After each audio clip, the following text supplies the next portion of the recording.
곧 예배가 시작됩니다. 온라인으로 하나님께 드리는 예배에 정성을 다해 임해 주시기 바랍니다.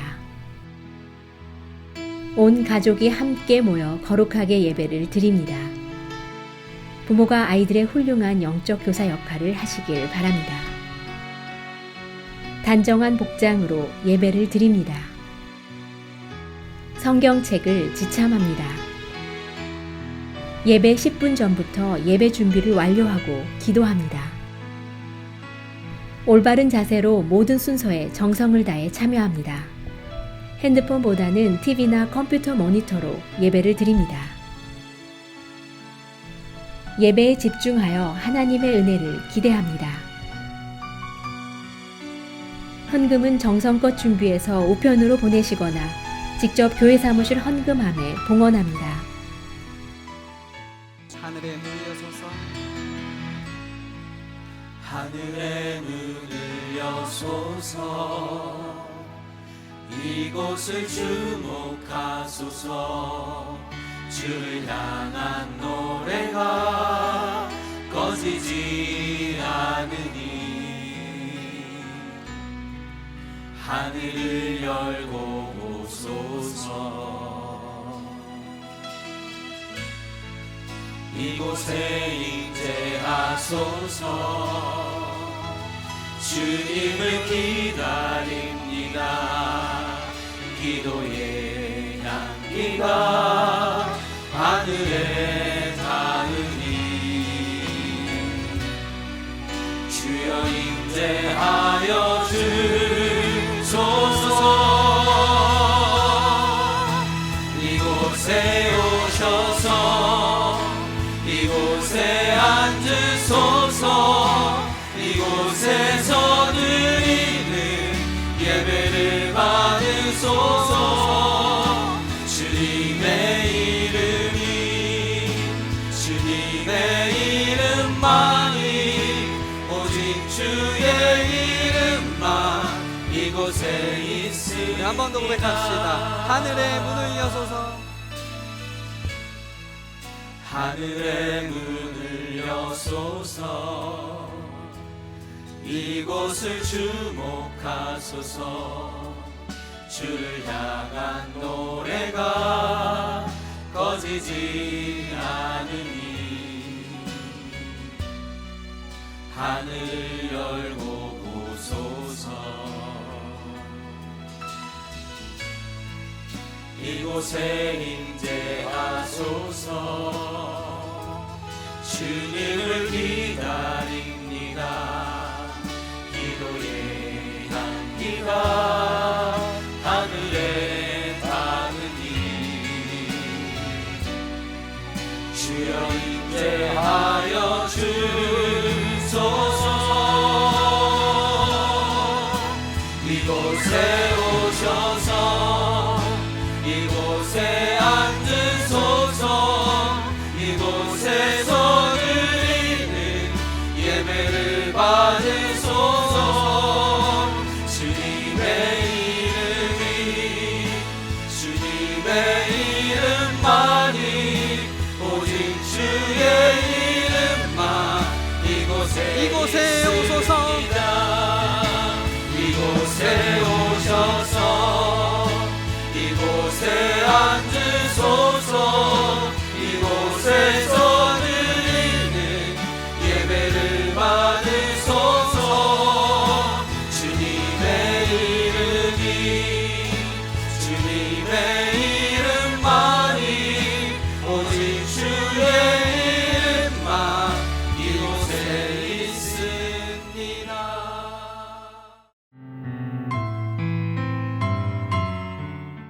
영원한 위로와 소망을 주시는 하나님 아버지, 새 하루를 열어주사 첫 생각이 주님을 향하게 하시고 기도드리며 찬양드릴 수 있도록 건강과 믿음을 지켜주심에 감사드립니다. 주님, 아직도 코로나 변이 바이러스의 장기화로 말미암아 코로나의 여파가 일상의 일부가 되어버려 긴장하며 불안감에 살아야 하는 저희들, 전국적인 확산이 멈춰지기를 소망합니다. 속히 정상적인 생활 복귀를 소망합니다. 주님, 응답하여 주옵소서. 주님의 자녀인 저희들 세상의 혼잡한 환경들 속에서 어울릴 때 묻은 때와 물든 생각으로 영의 눈이 어두워져 분별력이 희미해지기도 한 연약함을 고백합니다. 용서하여 주옵소서. 다시금 하나님의 은혜 가운데 성령의 권능으로 영적인 힘을 잃지 않고 믿음이 충만하여 각자에게 주시는 주님의 음성에 더욱 청종케 하옵시고 하루하루의 생활 속에 성령의 감동함을 입어 은혜를 깨닫고 사랑을 느끼고 사랑의 공동체인 몸된 교회의 지체로서 하나님의 영광을 위해 부끄럽지 않은 삶으로 살아가도록 인도하여 주옵소서. 주님, 특별히 기도하옵기는 열악한 환경 속에 파송된 각 나라에서 헌신을 아끼지 않는 선교사님들을 초청하여 세계 선교대에 참석게 되심에 감사드립니다. 모든 일정 속에 주님 동행하여 주사 안전히 오고 가실 수 있도록 지켜주시옵소서. 주님, 11월 초에 열리는 세계 선교대회를 위해 오랜간 모든 진행 과정을 준비하시며 기도의 결실을 맺도록 힘쓰신 담임 목사님과 목회자님들과 준비위원회 임원들 모든 성도들이 한마음으로 합시된 기도가 하늘에 상달되어 다가오는 세계 선교대의 성도들 모두 가슴에 열정과 뜨거운 사랑이 지펴지게 하옵시고 더 나아가 선교의 문이 더욱 활짝 열리고 선교의 지경이 점차 넓어져 하나님이 기뻐하시는 뜻깊은 은혜의 축제가 되길 기도드립니다. 또한 간구하옵기는 여러 성도님들의 어렵고 힘든 상황에 놓인 지친 심령들 이 시간 위로받기 원합니다. 사업 부진으로 직장을 잃어 이로 인해 오는 경제적인 어려움, 질병의 고통, 가족을 잃은 슬픔, 여러 사정으로 인해 힘겹게 버티었던 시간들을 잘 감당하며 극복할 수 있도록 말씀과 기도 안에서 재충전되어 치유함받고 회복되기를 간구드립니다. 이 시간 단위에 세우신 노익윤 목사님의 가정과 건강을 지켜주시옵고 생명의 말씀을 대언하실 때에 주님의 능력을 쏟아부어 주시어 듣는 저희들의 마음의 문을 열어주사 속사람이 더욱 새로워지는 은혜를 베풀어 주옵소서. 고로 더욱 겸손히 순종하며 삶의 순간순간 승리하는 형통의 삶을 이루어 나가도록 주님 힘과 용기를 부어주시기를 바라오며 우리의 중환자 되시는 거룩하신 예수 그리스도의 이름으로 기도드리옵나이다. 아멘.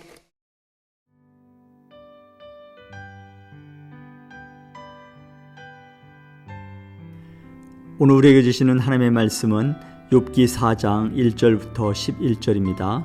함께 봉독하시겠습니다. 대만 사람 엘리바스가 대답하여 이르되 누가 내게 말하면 내가 실증을 내겠느냐? 누가 참고 말하지 아니하겠느냐? 보라, 전에 내가 여러 사람을 훈계하였고 손이 늘어진 자를 강하게 하였고 넘어지는 자를 말로 붙들어 주었고 무릎이 약한 자를 강하게 하였거늘 이제 이 일이 내게 이름에 내가 힘들어하고 이 일이 내게 닥침에 내가 놀라는구나. 내 경외함이 내 자랑이 아니냐? 내 소망이 내 온전한 길이 아니냐? 생각하여 보라, 죄 없이 망한 자가 누구인가? 정직한 자의 끊어짐이 어디 있는가? 내가 보건대 악을 밭갈고 독을 뿌리는 자는 그대로 거두나니 다 하나님의 입 기운에 멸망하고 그의 콧김에 사라지느니라. 사자의 우는 소리와 젊은 사자의 소리가 그치고 어린 사자의 이가 부러지며 사자는 사냥한 것이 없어 죽어가고 암사자의 새끼는 흩어지느니라. 아멘. 오늘 우리에게 주신 하나님의 말씀은 욥기 4장 1절부터 11절의 말씀입니다. 오늘 욥기의 그 내용을 보면요, 욥의 친구인 엘리바스가 등장을 합니다. 그런데 욥의 친구인 엘리바스가 이러한 욥의 고난을 보고 그의 고통을 보고 그를 위로한 것이 아니라 그의 과거에 관한 어떻게 보면 지적을 하는 그런 모습을 볼 수가 있습니다. 오늘 말씀의 3절과 4절의 말씀을 보게 되면 엘리바스가 본 욥의 모습을 얘기하고 있지요. 보라, 전에 내가 여러 사람을 훈계하였고 손이 늘어진 자를 강하게 하였고 라고 말씀하고 있습니다. 욥이 전에 이처럼 고통과 역경과 그리고 고난을 당하는 이들에게 훈계를 하고 그리고 손이 늘어진 자라 말하지요. 손이 늘어진 자는 지치고 힘든 자를 뜻합니다.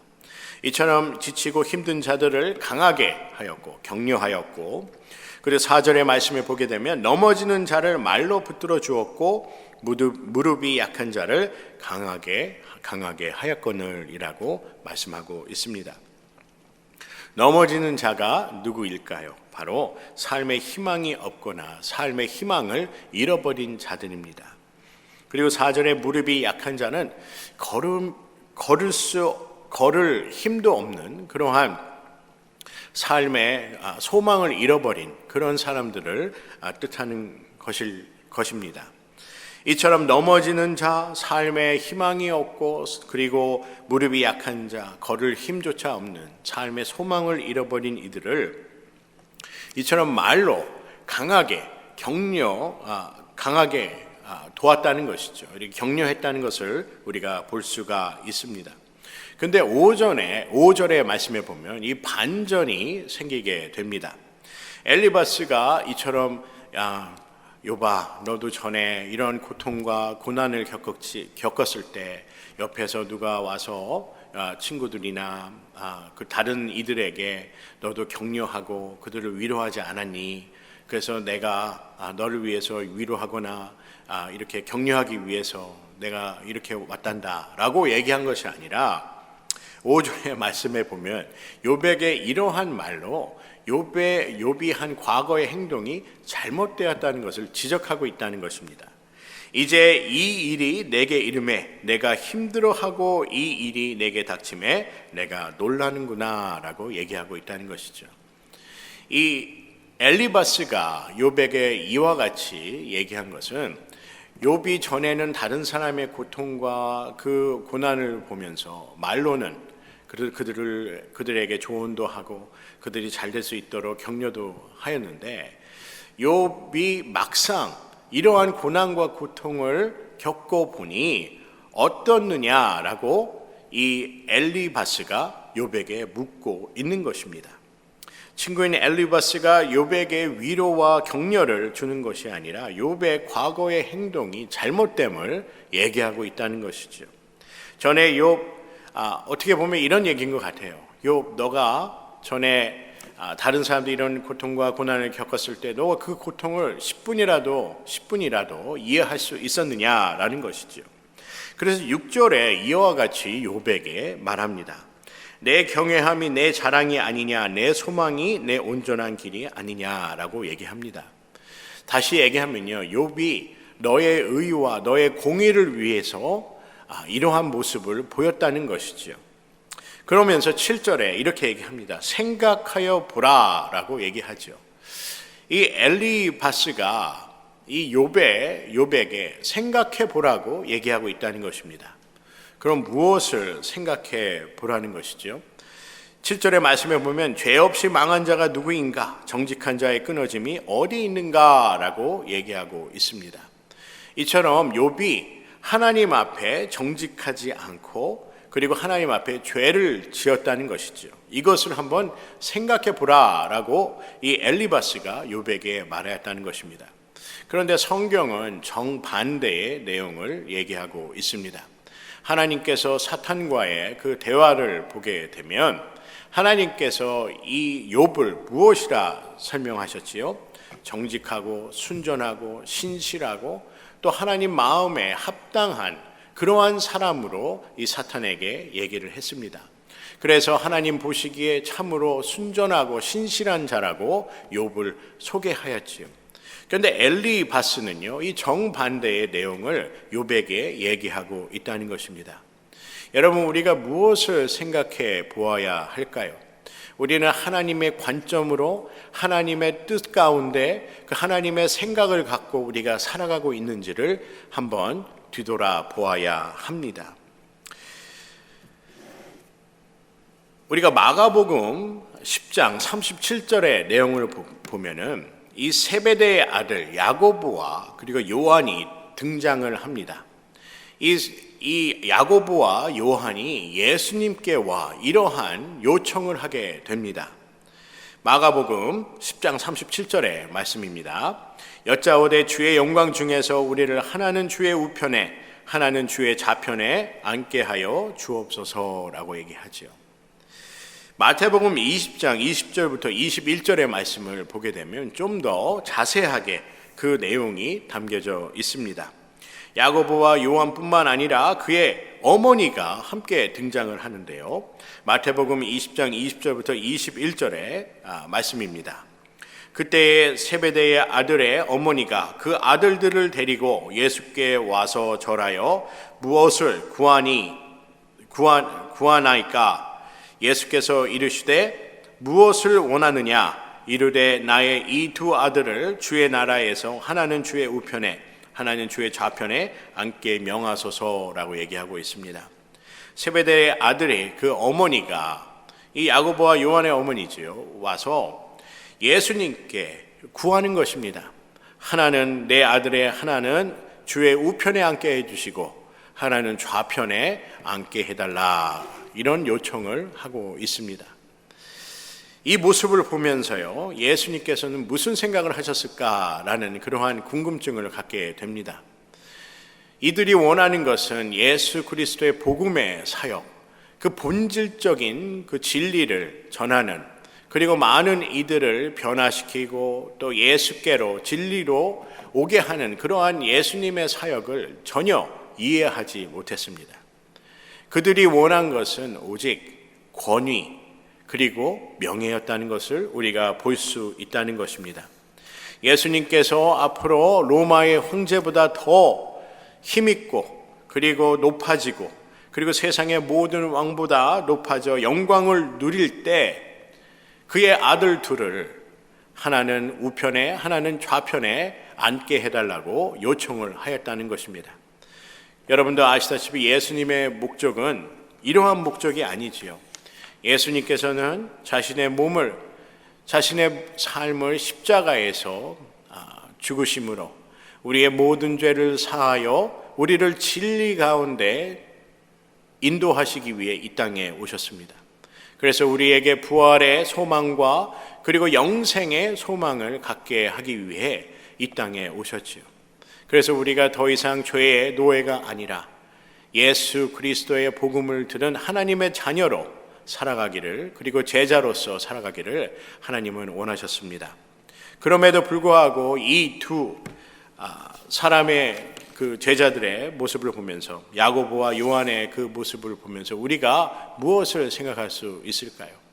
그런데 더 재밌는 얘기는요, 다른 제자들이 야고보와 이 요한이 한 얘기를 다 듣게 됩니다. 야고보와 요한이 예수님께와 하나는 우편에 하나는 좌편에 앉게 해달라고 이러한 요청을 했다는 얘기를 듣고 성경을 보게 되면 제자들 가운데 다툼이 있었다고 얘기를 하고 있습니다. 그 다툼이요, 어떻게 너희가 예수님께 그런 무례한 부탁을 할 수 있냐라고 다툼이 일어난 것이 아니라 그들 사이에서도 누가 예수님의 우편과 좌편에 앉아 있을 것인가를 궁금해 하였다는 것을 우리가 볼 수 있지요. 이러므로 그들이 다툼이 있었다는 것입니다. 여러분, 오늘 욥기 4장 7절의 말씀을 보면서 여러분, 우리가 무엇을 생각해야 하겠습니까? 7절의 말씀처럼 생각하여 보라라고 이 엘리바스가 욥에게 전한 이 말을 생각하면서 우리는 무엇을 생각하여 보아야 하는지에 대해서 다시 한번 우리 스스로 생각해 보았으면 좋겠습니다. 여러분, 우리가 생각해야 할 것이 있습니다. 그것은 바로 우리가 하나님의 관점과 하나님의 뜻과 하나님의 의와 공의를 위해 그리고 하나님의 사랑 가운데 우리가 살아가고 있는지를 생각해 보아야 합니다. 우리는 하나님의 은혜를 갈망하며 하나님의 은혜를 소망하며 살고 있는지 우리는 생각해 보아야 합니다. 아니면 이처럼 우리의 의와 우리의 공의로 우리의 생각대로 살아가는지를 한번 생각해 보기를 간절히 소원합니다. 여러분, 산상수훈의 말씀을 보게 되면 세상 사람들이 생각한 그러한 복이 아닙니다. 심령이 가난한 자는 복이 있나니 천국이 너희의 것이며 라고 얘기하시죠. 여러분, 세상 사람들이 생각한 것과 예수님이 생각한 그 복의 그 목적이 그리고 본질이 달랐다는 것을 산상수훈을 통해 볼 수가 있습니다. 여러분, 하나님의 생각과 우리의 생각이 다릅니다. 그리고 하나님의 생각이 우리의 생각보다 높음을 감사하게 하여야 합니다.